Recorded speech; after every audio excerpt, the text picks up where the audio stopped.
welcome to episode 21 of, welcome to Realty Talk number, I don't even know what I say. This is what happens if you just start going quick. Welcome to episode 20 of Realty Talk. It's 21. Wasn't last one 20? Yes, this is 21. The last one was 19. No, it's 20. This has our same problem last time. Sorry, folks. We're not going to cut this. So, welcome to episode 21 of Realty Talk with Ellie and Galen. The girls will be looking it up, but I think it's 21. I just looked. We had episode 20, unless Jordan. Okay, so yeah, it must be just backwards. 21. Yeah. Okay.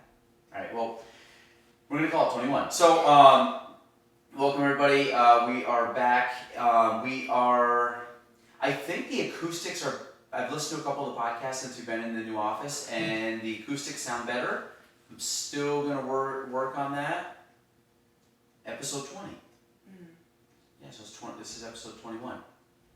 What does it say? Oh, okay. I saw 19. I thought that was something else. Ellie, was I right on that? You were right. There we go. Okay, we're gonna save that as a meme. Yeah, you know, just play over and over again. So I think the acoustics sound better here. Hopefully, when I kind of organize and get some stuff on the walls, it will be probably better sound. What I was told, I don't know, but I think it's better than it was. So, Ellie, what was the topic that you wanted to go over? Stuff that every realtor should carry with them. Okay, and meaning they should carry with them to showings or just in life? It is stuff that I have a little box in my car, just for seasonal stuff, I guess. So Ellie, what do you have in your car for showings or anything? Because again, for people that don't know, real estate, we're on the road going into different homes, so our second office is the car. So what do you carry with you? Okay, so the first thing I realized that I needed to have with me was a pair of snow boots, because I work in an office, so I usually wear office shoes all day, and if I go to a showing in January, I'm going to need snow boots, especially if it's a home that is not occupied, because we have to trudge around in the snow or the mud. Another thing recently that I have realized that I need is bug spray, especially up in places like Shazy, Moores, Champlain. There are a lot of bugs, which is okay, because that means the environment's healthy, but I don't like them around my face, and they like my face a lot. So bug spray is another necessity. I also carry hand sanitizer just because I guess kind of a germaphobe, and you know, you're touching a lot of people's doorknobs and stuff other people have touched. And those are, I guess, my top things. And then we were also discussing carrying around mace. I haven't gotten there yet, but might be a good idea. Okay, yeah. So my day-to-day when I go to a showing, I pretty much bring my kind of binder with all the information that I might need for a home. I'm not one of those crazy agents that prints out the property condition and the tax map and the deed and all that. I don't need it. I mean, If you like the house, I'll get all the information you need. Majority of the time, you don't need all that stuff. I have just enough stuff with me that show all basically kind of basic questions, and I get a little better ideas of information on the home. Obviously, if the client likes it, we do more stuff, but I carry that with me, a pen, and a cell phone. That's basically it, nothing crazy. I carry my cell phone for the flashlight, and that's pretty much it. I do have another flashlight in my car, just in case it's brighter than my phone. So sometimes it's like at night, or if it's basement is dark. Typically in the winter, I might go grab that and use that. Yeah. I have hand sanitizer in the car. I'm not a big I'm not a super germaphobe, but there's times you go into like really grungy homes, or you shake a hand for a really grungy client, and sometimes I'm just like, I want to kind of throw that on my hands when I get back in the car. So I have that with me. I did get actually at one of the agent day things, I got this cool little toolkit thing. It had a couple screwdrivers on it, like the bits to put on for the screwdriver, and it had a little level on it and a flashlight. So I've never used it, but you never know, and that's kind of cool to have that on hand. A little measuring tape too is another thing that I don't have, but I would like to get. That's something I would like to get, measuring tape, just to have, and I don't think there's anything else crazy. Usually like a couple screwdrivers actually is not a bad idea, you never know. What else did you say? I never carried bug spray. Winter boots, I have winter boots in my car during the winter for the same reason you said. I always have an extra pair of hat and gloves. again, you never know if you go to a house and all of a sudden it's sunny, and then you go to another home and it's freezing, especially if it's vacant in the winter. Inside of homes are oftentimes colder than the outside of the home because there's just no light. In regards to protection area stuff, in regards to like pepper spray, mace, knife, guns, that kind of stuff, I don't, but I don't think it's a bad idea for females to carry that stuff, especially younger females. I would encourage you guys all to have something, on you just in case, because you never know. Obviously, try to take precautionary steps not to ever run into that situation, but it's nice to have that stuff with you at all times. I'm trying to think anything else. I mean, it's pretty basic. I don't bring a lot of stuff. I tried doing the iPad thing for a while. I thought it would be kind of cool to go around with the iPad instead of a sheet of paper, just so I can bring it up. It saves trees. The problem is when you're upstate New York, you don't always have service. Yeah. I thought about bringing it up and just like screenshotting stuff. I've done that before on my phone too. I'll just literally take photos of the computer, and then I don't have paper and I can just flip through on my phone. But there's something I just like about printing out a sheet of paper because I can write notes on it. It's all in front. I don't know. I still have a little bit of old school to me. I still use a lot of paper. So I kind of got away from that. I didn't think it was as useful, so I don't really use it. And especially like you said, I found that's another thing that I do actually. Before most showings, if I have time, I like to go and pull up the tax map because a lot of the times they want to see where the lines are, and I don't want to have to guesstimate to them, so I'll just show it to them. Yeah, if it's a property that has quite a bit of land, I'd say anything maybe over an acre or two, you could do that. To be honest, I would say 9 times out of 10, I have no clue how much acreage is with a home when I go show a property, just because I'm busy throughout the day. So I literally just like print the paper off, show up to the house, know the location, and then I start looking at stuff. Because it doesn't really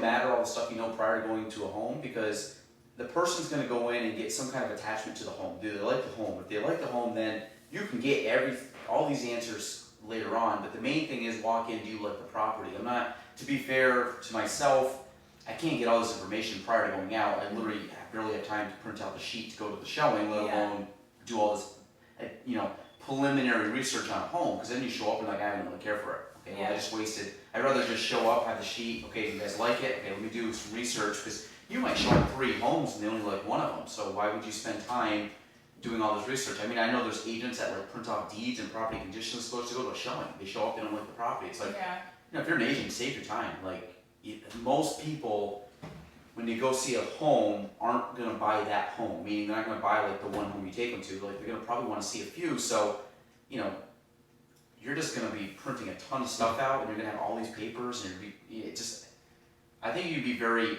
minimal. And as soon as they like the house, then you start obviously doing more research and diving deeper into like the history of the market or the house on the market, and then the pricing, and then the tax map and anything that might be in the deed that might come up, that kind of stuff. So Ellie, give us an update. Where are we at right now? Year 1. How are you doing? We'll give updates because we're about almost halfway through the year.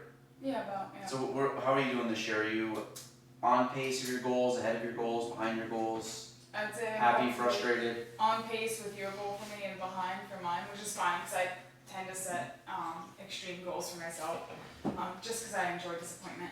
There you go. But I think things are going pretty well. They're picking up a little bit, which is kind of, I guess, to be expected, as I'm getting a little more accustomed to what I'm doing, building up a little more of a base of people that I can kind of pull from. And that's, nothing really has changed. I had my first closing last week. Which is big. Yep. Big milestone. Yep. You have another one. I talked to the lender today that has that, and they said that everything's going along smoothly, so I think that will be fine.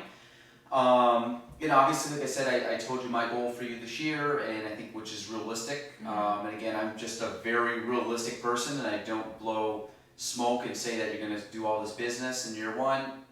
Realistically, you're not going to. So I think year 1 is more learning and trying to get a baseline understanding of real estate itself, not necessarily helping a ton of clients, because people have to want to work with you, or you start working with kind of colder leads, meaning people that might kind of reach out on a lead generated site for information, then you try to follow up and work with them so they buy a home.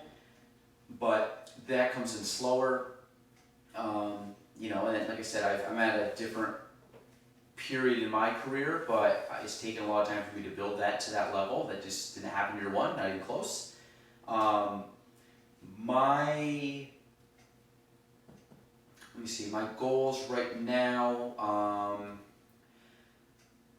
I will pass last year, which is good, which is always, at the end of the day, I always want to get better than last year.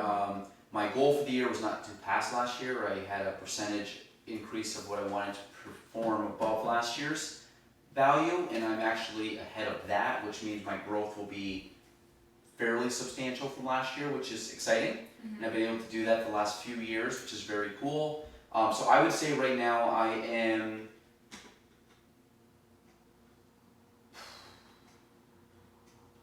I would say a little bit ahead of what I wanted to do, which is good. So I think I'm gonna hit my goal this year, which I'm happy about. Obviously gotta keep it momentum going, but, and that brings me to my third topic, which is momentum today. Meaning we're about midway through the year, and to be honest, real estate wise, the way we look at real estate, I really consider the yearly calendar October to October because it takes roughly 2 months to close. So stuff that you're doing in January, that's fine, but really the stuff you're doing in November, December is not going to close in that fiscal year. So it's going to close in the following year, which would count to the following year's numbers, even though you might have put it pending prior to the new year. So I always think that like October 1st is kind of like the end of the year, meaning try to have all your stuff under contract by October 1st, try to have it closed before the end of the year. And obviously maybe even a little bit before because Christmas comes in and that is really the week of nothing, and Thanksgiving. So I would say probably by the third week of September you want to kind of have your stuff pending. So that's what I'm looking at right now. We have pretty much half of June, all of July, all of August, and half of September. So really 3 more solid months to try to get to the numbers that you want to get by the end of the year. That's why I'm saying I'm ahead of last year, but also we're not technically in year 6. We're like, or month 6. We're probably in month 6, 7, 8. We're in like month 8 right now of the year, so we really have about 4 months total left if you go through all of them.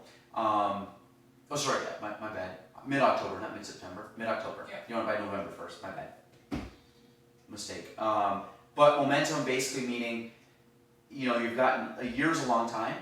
People usually start off the year and they're like, I'm starting fresh. I'm gonna, you know, hit all my numbers. I'm gonna, you know, keep expanding. And you might see some people that are starting out very fast.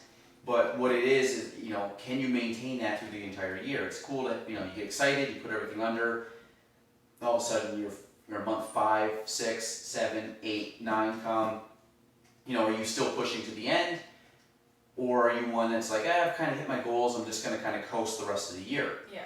I mean, there's 2 types of people. I mean, I'm definitely the former of that, meaning I look at it as if I hit my goals, that means I'm ahead of schedule, might as well maximize what I can do. Yeah. Not, hey, hit my goals, now I'm just going to coast the rest of the year. I mean, to be honest, I'm not far away from, I'm about a $500,000 away. If I closed everything pending right now, and I'm about a $500,000 volume-wise from meeting last year's target. So technically, I could probably, you know, that's probably going to happen by the end of the month. Yep. So I really could cash in my last 3 months, just close what's in and not do a damn thing for 3 months and still hit last year's goals. I'm not wired like that, so Yeah. I will pretty much go balls to the wall for the next 3 months and just blow that out of the water. But momentum meaning you have to be, I think you have to keep the momentum going, and it doesn't just come from like a goal. So I obviously have goals and stuff, but I think if you're trying to always outperform your best, you're never going to be able to not take a day off, kind of thing. Like you know what I mean? Like if you're always trying to get better, there's always something to work towards. There's always improvement. So if you just beat your goal, that's fine. But I'm not looking at that. I'm always looking at, well, if I just take today, tomorrow, this week, and month off and slack and not hit my full potential in that month, that's going to be kind of a slippery slope where I got to try to re-pick that back up. Is that buzzing? Sorry, folks. Something's like, it's like, you hear that? It's like a weird noise. No? I do have tinnitus in my ears, so maybe that's why. There's something that's like, I don't know, I can hear something. Sorry folks, you guys can't hear this. Jalen's crazy, it's fine. I might be. But momentum, I think you gotta always try to build on momentum. So for like you have like a closing, you know, you have a sale under contract. You're actively working with some people right now, so you kind of look at how is, you know, where's some momentum coming for you? Like what's keeping you going even though you're a few months in? Obviously for you, it's establishing yourself, you know, as an agent and trying to gain experience. So there's obviously a lot to be there. Number wise for you. You should definitely have goals, but there's also some goals that aren't measurable, meaning like just knowledge of real estate. Yeah. You know, and I the same with me. I'm trying to learn different things now than I was trying to when I first started, but it's all building blocks. So some stuff that you're growing as an agent might not necessarily translate to your, you know, production numbers, but in time it definitely will. So that's good, but it's just a matter of like the people that can keep that momentum going throughout the year. Yeah. So you think you're doing that okay? Yeah, it's for me, it's easy because it's just routine. I don't necessarily know if I'd even consider it momentum because it's just constant. Just routine for me is I'm gonna keep doing what I do and pushing to do better, and that's what I always do. And that's how I get to where I am. I feel like every year I'm doing better than I did the last year, and that's every year my tax woman's like, "Wow, you had quite an increase this year." That's the goal.